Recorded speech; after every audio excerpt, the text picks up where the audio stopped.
Janvier 2011, des centaines de milliers d'Égyptiens déferlent dans les rues du Caire. Ils demandent la chute du régime autoritaire de Hosni Moubarak, au pouvoir depuis 30 ans. Après 18 jours de manifestations et de violences, Moubarak démissionne.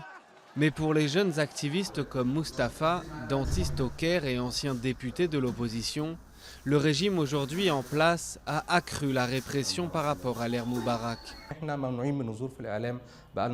On nous a interdit d'apparaître dans les médias depuis plus de 2 ans. L'espace réduit qui nous reste dans les journaux va peut-être rester ouvert ou totalement fermé.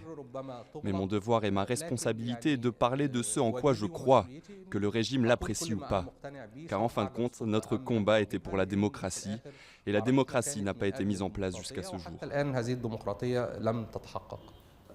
Abdel Fattah al-Sisi, le nouvel homme fort au Caire, veut empêcher toute nouvelle manifestation à l'occasion de l'anniversaire de la Révolution. Ces derniers mois, les autorités ont fermé plusieurs cafés et salles de spectacle où se réunissaient activistes et anciens révolutionnaires.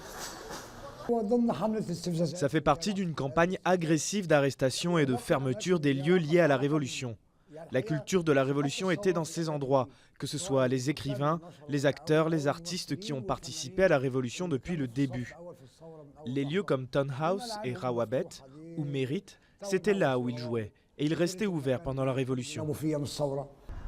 Les autorités mènent également une campagne brutale contre les partisans de l'islamiste Mohamed Morsi, renversé par le maréchal Sisi en juillet 2013. Des centaines d'entre eux ont été tués et des milliers d'autres arrêtés. Mais beaucoup d'Égyptiens sont fatigués de l'instabilité économique et politique et soutiennent Sisi, vantant sa figure d'homme à poigne.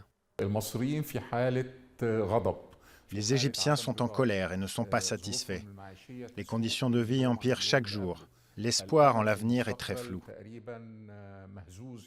Les Égyptiens n'arrivent plus à savoir ce qui va se passer demain. La place Tahrir, symbole de la révolution, est aujourd'hui totalement sous contrôle des autorités. Pourtant, en 2011, les Égyptiens y manifestaient au cri de paix, liberté et justice.